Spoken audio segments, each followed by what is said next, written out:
Good morning. And welcome to Sunday morning Bible class. We're so glad that you're here with us and able to be here as we study God's Word.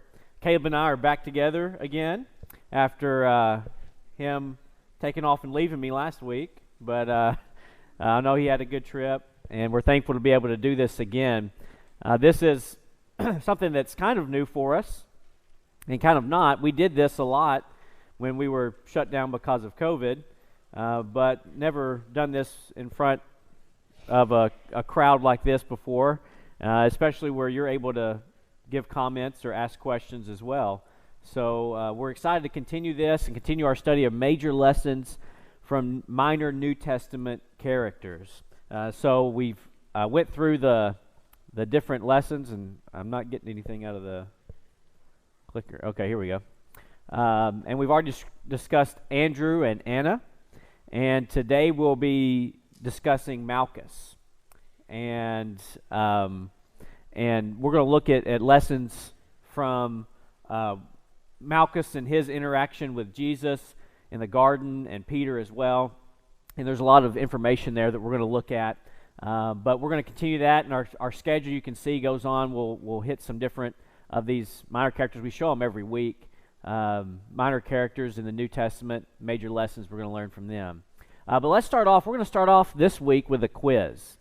Caleb said that he likes to do this with you guys on Sunday morning, and it's a good way to review and also a good way to see how well I did in trying to communicate this information to you. So let's start off with our quiz this morning. Which of the following is not true? Well, now let's hold on. A, Anna was a prophetess. B, Anna was the daughter of Phanuel. C, Anna was a widow. Or D, Anna was of the tribe of Benjamin. Are we going to poll the audience? D, you're saying D, Anna was of the tribe of Benjamin. That is correct. Anna was not of the tribe of Benjamin. Do you remember what tribe she was of? There you go. Yeah. Who said it? Yeah, of the tribe of Asher. Yeah. So that's good. You're learning. Number 2, true or false? Anna thought carefully about Jesus, but did not tell anyone else about him. False. And what did she do when she heard about it? Yeah, she was going and grabbing pretty much anyone she could and telling them about Jesus and about the Messiah. That's great. All right, number 3. How old was Anna when she met the baby Jesus? I heard a number. What was the number? You got to speak up. 84, yes, thank you. Yeah, 84 years old. And remember, how long did she live with her? We mentioned, the first one mentioned how she was a widow. Remember, she was a widow. How long did she live with her husband? That's not on the quiz. Oh, it is on the quiz. No, I don't know. Oh, okay. I didn't think it was, but we'll make sure it's not on the quiz before we answer that. Well, that'll be a bonus question here in a minute. What 2 things did Anna do regularly in the temple? Pray was one, and what was the other one? Fasting and praying in the temple. All right, and this is a fill in the blank. At the very moment she came up and began giving thanks to God and continued to speak of him to all those who were looking for the blank of Jerusalem.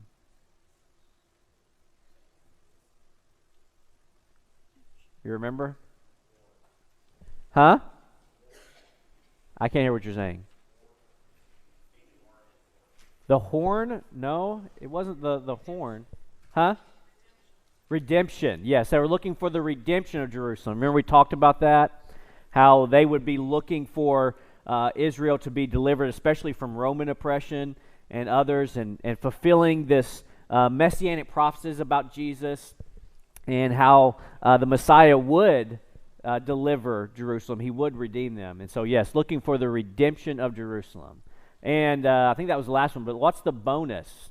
The bonus. How long did Anna live with her husband before he passed? 7 years. 7. All right. They did very good, Caleb. They did. Yeah. Good job. We'll look at Matthew 27, rather chapter 26, verses 47 through 56. Matthew 26, verses 47 through 56.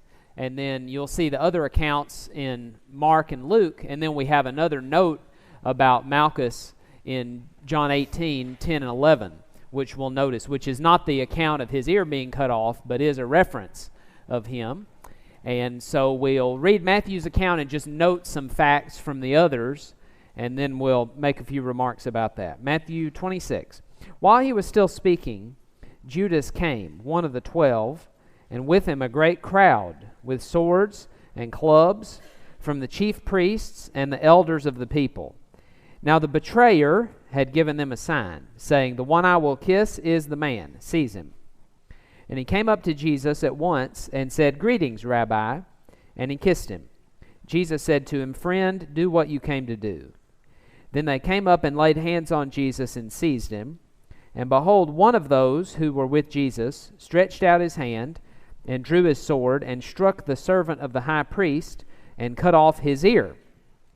Now we read in John 18:10 that the servant's name was Malchus and that it was Peter who wielded the sword. And we read in Luke 22, verse 51, that Jesus put his ear back on. So we get the miracle actually in Luke's account.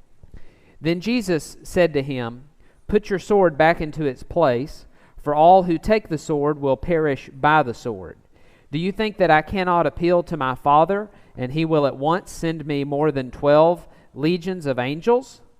But how then should the Scriptures be fulfilled, that it must be so?" At that hour Jesus said to the crowds, "Have you come out as against a robber, with swords and clubs to capture me? Day after day I sat in the temple teaching, and you did not seize me. But all this has taken place, that the Scriptures of the prophets might be fulfilled." Then all the disciples left him and fled. Okay, Chris, this occasion is in the Garden of Gethsemane, and you remember this is where, according to Matthew and Mark and Luke also, Jesus prayed 3 times that the cup of suffering might be taken away from him. And also this is the place where he prayed with loud cries and tears to God, according to Hebrews 5:7. So this is a very emotional time for Jesus, and this is also the beginning of what we sometimes call the passion, or the undergoing, or the suffering. That's what the word passion means here in this case, is suffering. This is the beginning of the suffering of Jesus that culminates in his crucifixion. And so this is the very end of Jesus' life, and this is when he's about to be taken into custody.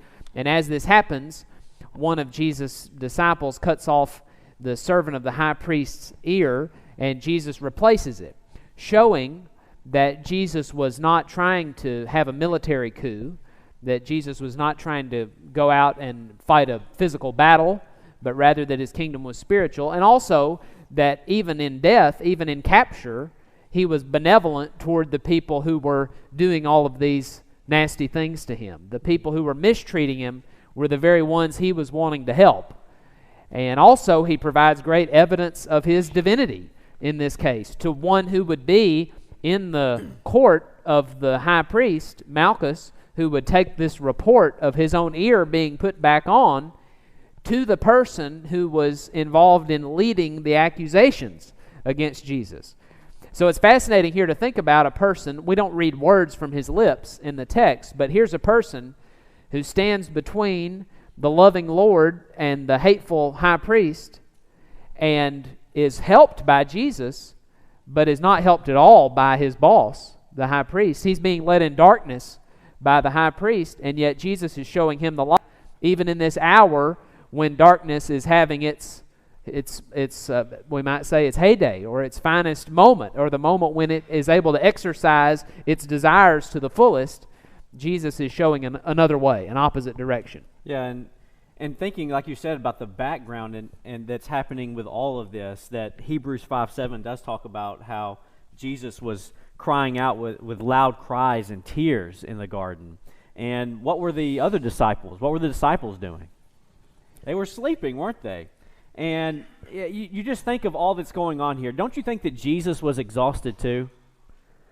I mean, surely if the disciples were so tired and so exhausted that they couldn't stay awake, I would think that Jesus being right with them and going through all that he did and still having that human that human side of him, that human nature, that was tired too. So Jesus is tired.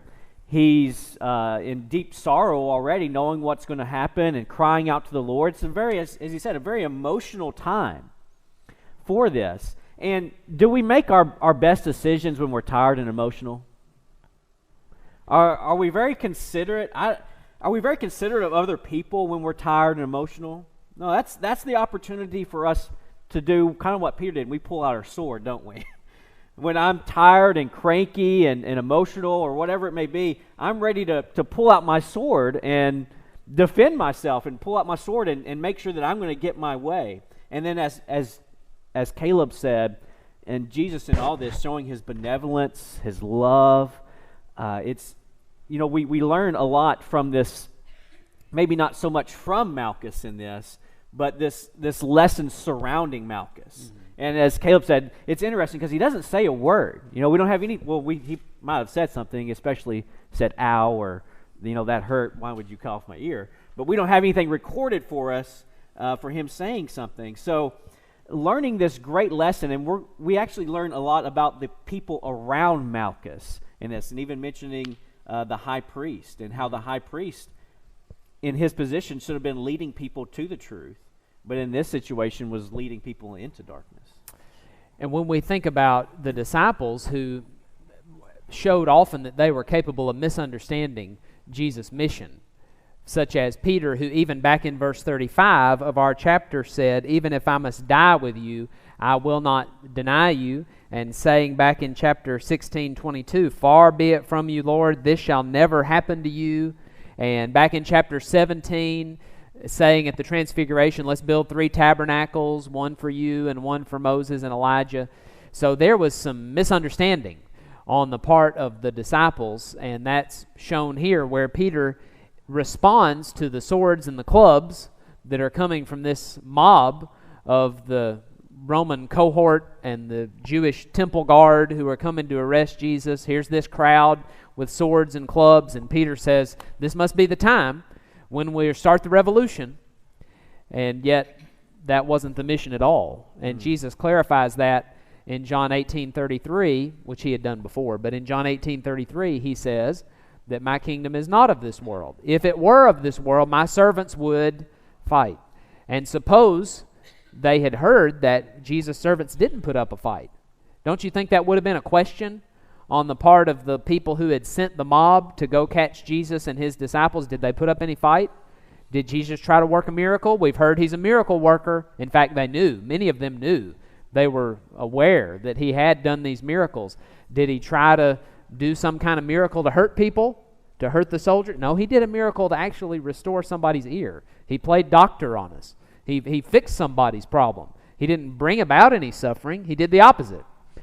And so here we have the disciples being corrected as Jesus had corrected their understandings on a lot of issues in the past. Yeah, and even in the book of Acts 1 and verse 6, how they're still asking this is after the resurrection, right before Jesus ascends to heaven, and they say, are you going to set up the kingdom? Are you going to set up the kingdom at this time and restore it to Israel? And Jesus again is telling them, you don't understand. And this was before the Holy Spirit had fallen on them in Acts chapter 2. So even, as he said, there's still a lot of misunderstanding among the disciples and apostles about what's really happening at that time. And in John 18:26, we read that one of the ones who questioned Peter around the fire outside of the high priest's house was a relative of Malchus's. And so he was someone who was in a position to have heard about the miracle too. Imagine if Jesus had not restored Malchus's ear. Would that have caused some confusion among the people who were prosecuting Jesus, perhaps in the minds of the people who were following Jesus? What's Jesus really up to? I mean, I heard that one of his disciples assaulted an officer of the high priest's office. I imagine that would have caused them to think, is he really a peaceable person? Or is he somebody who's trying to revolt? It would have been confusing. Now, let's apply this to us. We may think, well, we've never been confused about Jesus setting up an earthly kingdom. That's never been our problem. It's not as though we are thinking that we should have a military insurrection against anybody. That's not the mission of Christ. We pretty well understand that. But isn't it always a temptation to place the emphasis in the physical things rather than on spiritual realities? When we think about what is important about the church, very often people's minds go to physical structures, and people start to think about all the fineries of religion, and people prefer to worship in ornate places, and people want to be associated with wealth and prestige, and people may even be involved in religion to advance their own personal agenda. And I've heard of people who, for example, will go to the church where they can make the most business connections or political associations. Or people may think, well, God is on the side of my government and nobody else's. Or people may, in other words, somehow connect the spiritual kingdom of Christ with something physical in the way that the Bible doesn't. Because the church is just the group of the saved people. We have a building in which we meet. We have physical tools that we use, like baptistries and church buses and classrooms and seats in which we sit right now. We have all these things that help us, that are aids to accomplishing the mission that God gave us, but it's a spiritual mission, isn't it? In Matthew 28:19, we're going into the world to make disciples, not to advance our own agenda or not to puff ourselves up or not to make our lives as easy as possible or go on down the line, whatever it is. And we might look at Peter as well, and you talked about how sometimes we might view members of the church or the congregation we worship as just a stepping stone to advance our own agenda. But Peter kind of viewed Malchus in the opposite light, as in Malchus was in the way of Peter's agenda. Now, we wouldn't say it was Jesus' agenda because they weren't even really lined up at that time. But that's how he viewed Malchus. Malchus was just someone that was in the way, someone that needed to be dealt with, someone that needed to be removed from the equation so that Peter could get what he thought was right. And don't we often see that in a church sometimes? People either are maybe trying to use the congregation just to advance themselves, or they're just look around and see that other people are in their way and not really concerned about them. But I also think about what I think you mentioned, but Jesus knew what was going to happen, right? Jesus knew that Peter was going to do that. But why would Jesus allow it to go that far? Why, if Jesus knew, and he knows the hearts of men, and he knew what was going to happen, why would he allow Peter to even get his sword out and do that? Well, John 20 and verses 30 and 31 teach that every miracle is designed to produce belief on those, in the minds of those who see it. So belief about what? And in this case, we might suggest it's belief about the true mission of Jesus, his divinity also, because only God can have the agency to do a miracle like this, but also his character, his love for people. All of that is taught by this miracle of putting his ear back on. It reminds me of the man born blind in John 9. Why does this man suffer from blindness? Is it because his parents sinned or because he sinned? And what did Jesus say? No, it's so that the power of God can be shown in him. Well, there's a purpose to this man being blind and being healed of his blindness. Yeah, I think Miss Sharon has a question. I don't think it's on. A little switch on there, got to flip up. Now is it on? Okay, it's on. Or at least he says it's on. About who was actually present. We know that Judas came with a lot of people who were coming after Jesus. But there were still only the 12, well, 11, with Jesus. It wasn't like that there was a throng of people. On Jesus' side. On Jesus' side. It says at the end of this particular set of verses that all the disciples fled. And we're talking about the apostles. We're not talking about all of those who had been following him and listening to him, because he comes right out of the garden and this event occurs. So was it just those apostles rather than a whole crowd of people. Yeah, I think Caleb's looking up maybe some verses for us, but and to think of what preceded this and the establishment of the Lord's Supper, and that they were in that upper room, and it was the 12 that were with him there. But then, as you said, Judas left, but obviously Judas was there in the garden when he came with the basically the army that he came with, the military might. We don't know how many people he had with him, but I would say, and I don't, unless we have a verse that specifically says there were more, that it would be those 11 that were with him. They're the same ones that were led out from the Last Supper over the brook Kidron. So it's an exclusive group. And, of course, they all fled, but then Peter and another disciple, who seems to be John himself, in John chapter 18, verse 15, are outside of the high priest's headquarters when Jesus is being tried. Well, the disciple that was known to the high priest entered with Jesus into the court. Actually, he was inside. So Peter's outside, John is inside. Okay, but my point was that here are all these thrones coming after him, and you were talking about his followers didn't fight. Right. Well, there were only 11 Right. and Jesus, and then this whole throng of people. So obviously, there was not going to be a fight. Well, actually, I mean, Peter draws his sword with the full intention of there being a fight, and that shows his bravery. We should not question Peter's sincerity. We should question his understanding. But he's perfectly ready to die. Isn't that sincere and noble in that way? And that just shows you that a person can be sincerely wrong about something.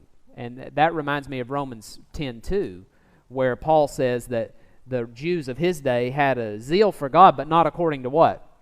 Not according to knowledge. Or it reminds me of Jacob grieving for his son Joseph as if Joseph were dead. But Joseph wasn't dead. And here Peter says, I've got all the zeal in the world. I'll take my sword out, and if I'm going to die with Jesus, I'll die.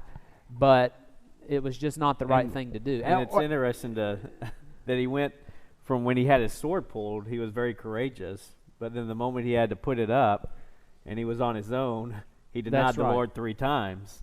That's so, right. I mean, how much did his courage come from that sword at that moment in time? But we see Peter doing very courageous things even out throughout, before he denied Jesus and after he denied Jesus. He seemed to be very courageous.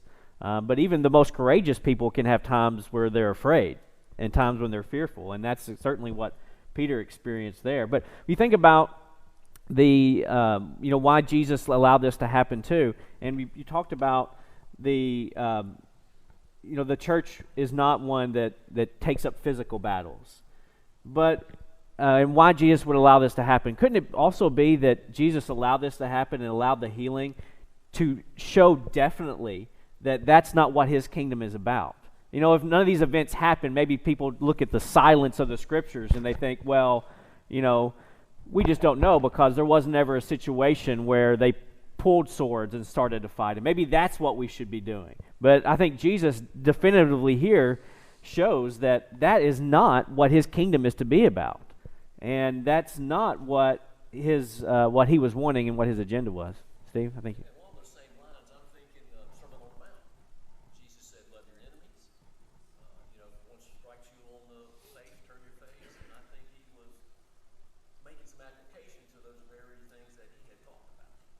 Definitely they were not his friends, they were his enemies. They were out to do harm. And Jesus quite basically diffused the situation and fulfilled the scriptures. Right, and this is not to say that it would be wrong for Peter to have a sword and to use it in self-defense under ordinary circumstances, because Jesus had given them the instruction to have a sword if they didn't have one. So this is not saying it's wrong for somebody to do self-defense, but it is saying that Jesus did make an example of loving your enemies, and that this was a specially orchestrated situation where you do not use the sword, because this is the plan of all of the scriptures. In fact, it might be helpful for us to look when Jesus says, how would the scriptures be fulfilled? What's he talking about? Well, a lot of scriptures. And this is why can speak confidently, one of the reasons we can speak confidently about Jesus' respect for the Old Testament, because he was willing to die for the veracity of the Old Testament. Jesus was willing to be crucified because he believed the Scriptures must be fulfilled. And a lot of people today say, well, the Bible says it. I don't care what the Bible says. I wouldn't take a stack of Bibles for what I feel in my heart. What did Jesus feel in his heart? In a way, he felt like he would rather not suffer the crucifixion. That's what he prayed about. But what was his commitment? His commitment was, even if I don't feel like getting scourged, and even if I don't feel like spikes being driven into my wrists, and even if I don't feel like a crown of thorns being driven into my cranium, I'm committed to the Scriptures. So what we ought to say is, even if I don't feel like coming to services on Sunday night, or even if I don't feel like treating my neighbor well, or even if I don't feel like giving a good contribution, a liberal contribution each week, I will do it anyway because I have a commitment. I have an obligation. And Jesus says the Scriptures have to be fulfilled. So what do we think about the Scriptures? Well, here's what Jesus was thinking about. That he was going to ride into Jerusalem on a donkey, showing his humility. That had already happened. That he would be betrayed for 30 pieces of silver. That was happening. That he would suffer violent opposition. Not just opposition, not just word opposition, but physical brutality. That he would be numbered among transgressors. That's what's happening. He's being arrested as if he were a robber, and that's what he specifies. You're coming at me like I'm a robber. Did you notice I didn't do any of these things? Have you observed my behavior? Have I been out beating up people? What are you really arresting me for? Then he would suffer vicariously, that is, in the place of others. He would be thirsty. His feet would be pierced. His clothes would be divided. That is, he would be stripped naked, showing the ignominy with which he was crucified. Then his opponents would pierce him. His bones would not be broken while he was on the cross. And that's an indication that his death would be worse because it would take longer for him to die. So, anyway, on and on we could go with Scriptures about the suffering that Jesus was going to have on the cross. But this is what he's talking about when he says, put your sword away. Don't get a battle started, because this is exactly God's plan. This also shows that the establishment of the church through the crucifixion was not plan B. It's not as though Jesus said, I'd really like to establish an earthly kingdom where I rule on a physical throne, but if people won't accept it, then I'll just establish the church as a stopgap measure, which is what the premillennialists essentially teach. They wouldn't say it that way, but that's what the doctrine implies.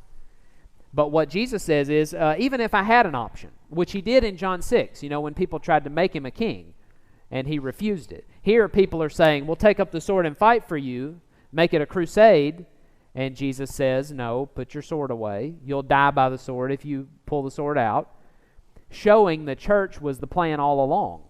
And isn't that what Ephesians 3, 10, and 11 says? That was the eternal purpose of God, to establish the church.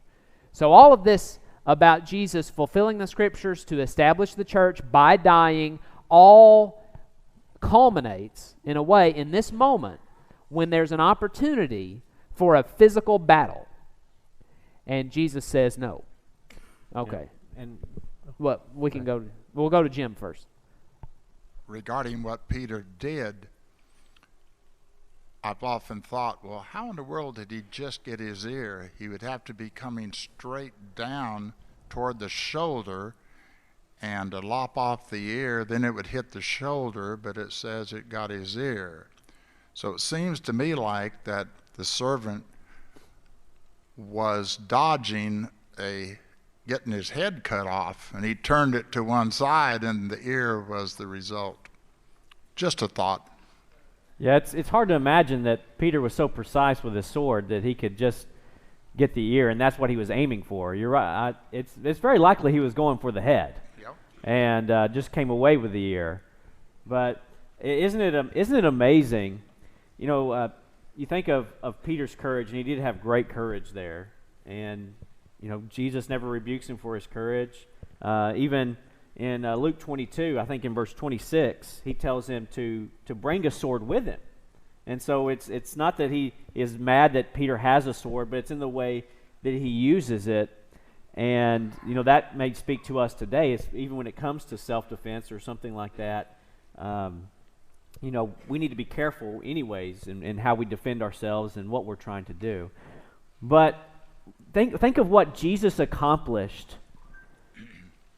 by submission and obedience that Peter never could have accomplished with all of his courage and with his sword and all of his might.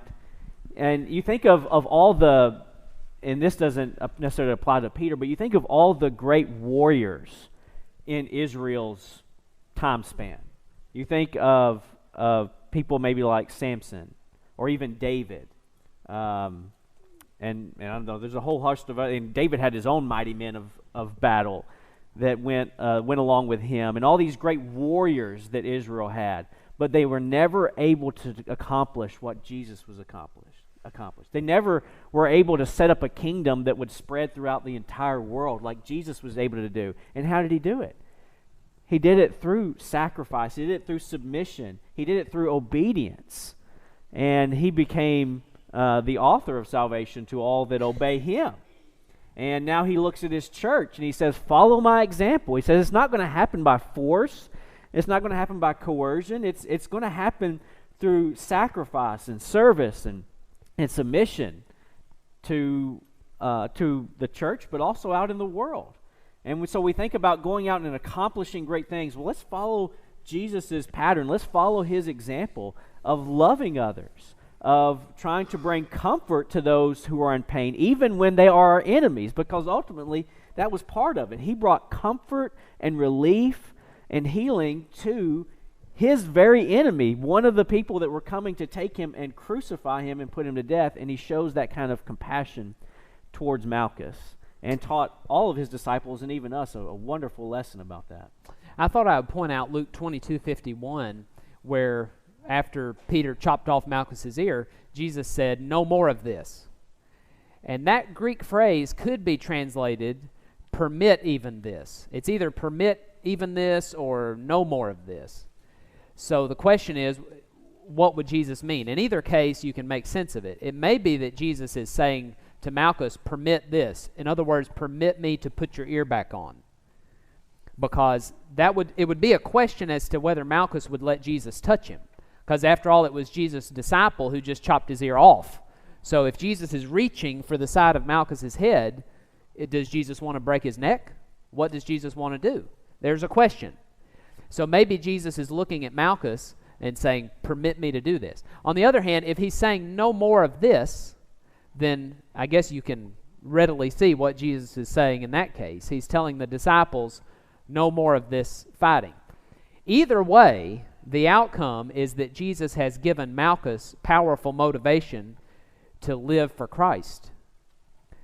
We don't know Malchus's future. We don't know if he repented of what he had done in serving the high priest and became a Christian, but we can suppose he did. If Jesus healed your ear, if Jesus performed a miracle on you, wouldn't you be highly inclined to go ahead and follow Jesus' teaching? That's what the Samaritan woman seems to have done. Other than Jesus, the Samaritan woman in John 4, who had seen the miracle of Jesus' knowledge of her whole life, became arguably the greatest evangelist in the gospel, because she goes and tells all the people she can about Jesus. And we saw Anna the prophetess telling people like that before.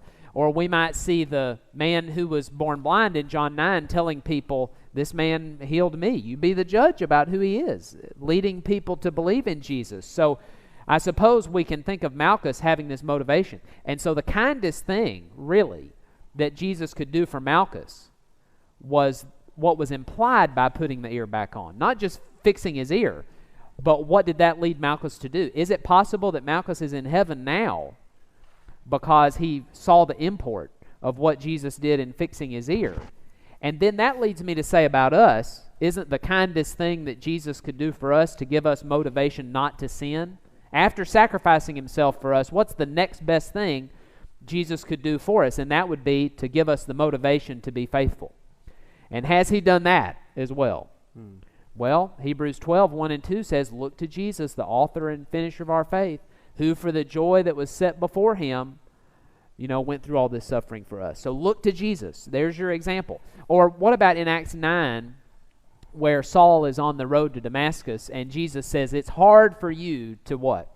To kick against the goads. It's very difficult for you to keep on doing this in light of what you know from the Old Testament scriptures and what I'm about to tell you. This is difficult. I want it to be as difficult as possible for me to sin. And there are many ways in which Christ sets it up to make it difficult for me and you to sin. And we might think about the preaching of the gospel. If I've heard the gospel, if I study it, I have verses in my mind that should keep me from sinning. Or my Christian brethren, they keep me from sinning because I think I don't want to disappoint these people. I look up to these people. They're helpful to me. Or my Christian family, that is my physical family. If I have a husband or a wife, if I have children, parents who urge me on in the right way, that makes it difficult. Well, Malchus has in his mind, every time he sins against Christ in the future, he can think about his ear. And Jesus put this back on. Am I going to go against him? But don't we have just as powerful a motivation to think, Jesus washed my sins away? Am I going to go against him? Jesus created my universe in which I live. Am I going to go against him? So surely we have sufficient motivation from God to motivate us to faithfulness, just as Malchus did and more so. And isn't it amazing that when Peter cut off Malchus's ears, that it didn't immediately erupt into just a battle? I mean, how did it? I mean, if I'm in a group and someone, I'm in I'm in the army or the military, and someone pulls out a sword and cuts out someone's ear that's in my party, well, I'm going to do the natural thing. I'm going to pull out my sword and the fight's going to begin. But it begins and ends with that one instance, and there's nothing else. And what I think we see there is Jesus is right in the middle of it. And I think there's an important lesson in that. How are we going to find peace with those who are enemies with us right now? Is it with the sword? Is it through war? There's people who take care of that. The government, God has put the government in place to handle that mainly. We're going to find it through Jesus. Jesus was right there in the middle. And if very likely if Jesus wouldn't have stopped it, if he wouldn't have spoke up, if he wouldn't have stood in between them, it would have been a fight. It would have been a bloodbath. But it stopped right there because Jesus was in the middle. And that's what we need to remember, that we need to be promoting Jesus. We need to be out preaching Jesus Christ, preaching this lesson about what he did with Malchus, and how in what was it, the passage in Luke 22 and verse 53, talking about, but this is your hour and the power of darkness. But yet here is Jesus in this time of great darkness, shining light. And you think about what he did in going up to the cross, and how he was mainly silent and didn't say a word. He didn't object to being crucified. And even while he was on the cross, looking down at his mother at one point, and who we assume to be John, the Apostle John, and saying, look, you take care of my mother. And even thinking about his mother and saying, this is your mother, and mother, this is your son now. And even thinking about his mom while he's in agony and dying on the cross. And he just gives us a wonderful example of how we need to always strive to be faithful and to be good and to be a light, especially in times of darkness and great darkness. And actually in Luke 22:53, when Jesus says, this is your hour, talking to the people who had come to get him, he says, and the power of darkness is yours. In other words, things have been set up in this way so that darkness would be at its blackest at this moment. When I think back to John 7, where you remember servants of the Pharisees had the temple guard sent to arrest Jesus a previous time. And when they came back, did they bring Jesus? No, they didn't bring him that time, because they said, never a man spoke like this man. Apparently, some of those same people are in this crew. Probably they are. No reason to think there wouldn't be any of those same people. And this time they're not going to come back empty-handed. So we can see that this has been building for a while, not only in the case of these people who are working, but in terms of the general opinion of Jesus among the Jewish leadership. After the raising of Lazarus, then the moment for Christ to be glorified through execution has come. That's when Jesus, after John 11, starts to talk about his hour having come. Well, that's the hour of his glorification, but he's going to be glorified by means of the power of darkness overtaking him physically. But this is something that Jesus allows to happen. As he says in John 15, in the passage about the Good Shepherd, he said, the Good Shepherd lays down his life for the sheep. It's an active thing. It is passive in the sense that he allows himself to be mistreated, but it's an active choice that he makes to let things proceed in this way. And they came to take him by force, but he went willingly. Right. And you mentioned the other occasion where they were sent to get him, but they didn't come back with him. And, what if Jesus wouldn't have allowed it? And we talked about, how the battle, the fight stopped because Jesus told it to stop. And even the other side, the military people listened to him. And they didn't attack anymore either. And how Jesus was still in control in this. Jesus went willingly. They came to take him by force, but they couldn't. He went willingly to the cross. Why did they still arrest Jesus after they saw this miracle? Yeah. That's a very difficult question in a way, because it would seem that you would fall down and worship him if you saw somebody do this. We've never seen anything like this ourselves, have we? We know it happened because the verified scriptures teach that it happened, but it would be so amazing to see somebody put somebody's ear back on and have it repaired like that. I hope if I were in that situation, I can't say what I would do, but I hope that I would lay down my sword and say, I'm on the side with these disciples. I'm on Jesus' side. I'm not going to arrest this guy. He has the power of God, like Nicodemus. Nicodemus said, we know that you are a teacher who has come from God, because nobody can do the works that you do unless God is with him. Or when I think of in the same chapter, in John 3:19, when it says that the darkness did not comprehend the light. So here's a verse that gives some insight. They're so far on the side of darkness that even when they see somebody's ear put back on, it doesn't faze them. And this was to, as we point out, it was to fulfill the scriptures. Right. Why did this progress? Because that was God's will. It was Right. that God, this was the predetermined plan of God, according to Acts chapter 2 and verse 23. Right. And, of course, we might say to ourselves, if I were there, I wouldn't have done this.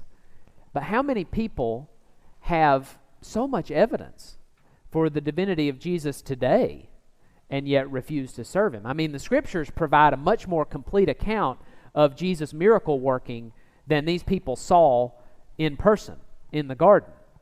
The scriptures provide any number of miracles that Jesus performed, and these are written that you might believe.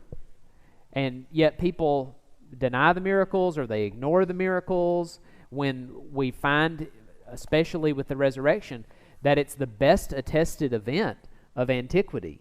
There are so many good reasons to believe in the resurrection of Christ. In fact, the majority of New Testament scholars, whether they're amenable to Christianity or not, just New Testament scholars in general, will accept the empty tomb and the experiences of Jesus, the post-mortem experiences. Many of them would not say that Jesus really was raised from the dead, but they'll say people had experiences.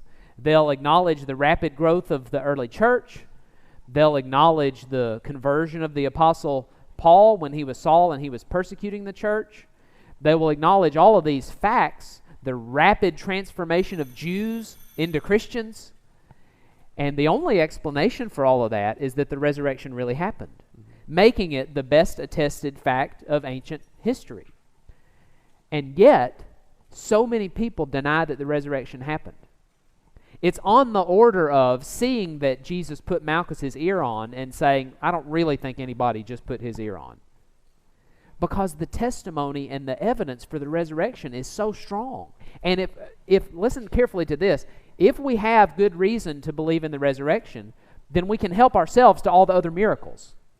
You see what I mean? If we've got a genuine miracle on our hands, and we don't just have the resurrection, but we've got the creation of the universe that is well attested beyond just saying, well, the Bible says it, so I believe it. If we've got evidence for the resurrection and evidence for the creation and evidence for the flood, there are 3 genuine miracles that we have on our hands, and the only explanation is that God is behind this. So if God has stamped with his seal of approval Jesus of Nazareth with the miracle of the resurrection, then the miracle of Malchus and the miracle of the feeding of the 5,000 and the 4,000 and the miracle of the walking on the water, the miracle of changing the water into the grape juice, all of that we can accept. But that one, the resurrection, is such a powerful miracle. There's so much evidence for it. It's amazing that there are people who still practice Judaism today. They have to deny the best attested fact of antiquity. It's shocking that they would be willing to do that, but their religion is based on that. Because once you admit that the resurrection happened, you got to give up on Judaism. But these people kept on persecuting Jesus after they saw the miracle. There are going to be a lot of people lost in hell one day who had great evidence for the miracles of Jesus, and they denied it. So everybody is in this position of having good evidence that Jesus is the Son of God. It's the question of what will we do with it. Are we out of time? That's it. Oh, well, thank you I will very say, much. I said Luke 22:26 for Jesus telling Peter to carry a sword. It's Luke 22:36 through 38. So just a correction on my part there. All right, thank you.